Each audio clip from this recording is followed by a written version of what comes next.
Dr. Marko Selakovic, chairman of Serbian Business Council, university professor, and owner and managing director of NIMA Consulting. I believe in 5 years from now, quantum computing is going to be a big deal. People are not talking about it, and we have hype and fascination with the AI, which is game changer without any doubt. However, it is all about coming to the next level.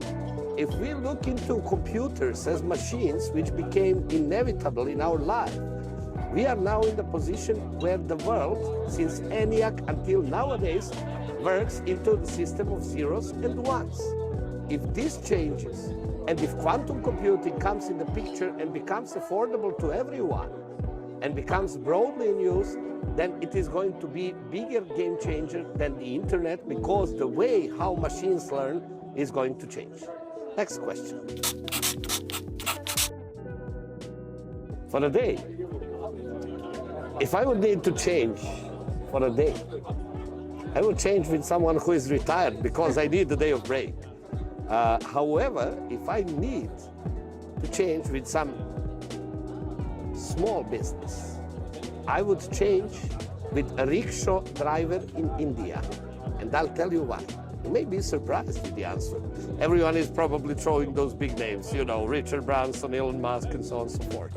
No, that's not the point. The point is to understand how to come to the next level, how to beat fierce competition, how to innovate, and how to survive on the market without investment capital, without human capital behind you, and with super limited resources at your disposal in the conditions of hyper competition. Rickshaw driver can probably give you a better answer than Richard Branson on this.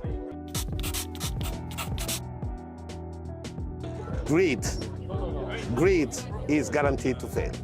You may win on the short run, but you lose on the long run. Why, if greedy, you lose on the long run? Because you're not driven by the development. You're not driven by value creation. You're not driven by real contribution.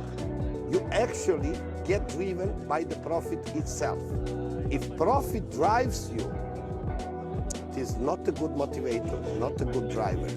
The profit should come as a consequence of knowledge, consequence of expertise, consequence of innovation, consequence of value proposition.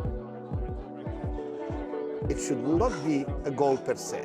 And I believe sometimes we need to put a huge question mark over ourselves, to ask ourselves, what are we doing, not only to ourselves, but also to our businesses? Because if we fight for profit at any price, if we fight only to make more than the other one, then we are not playing the right game.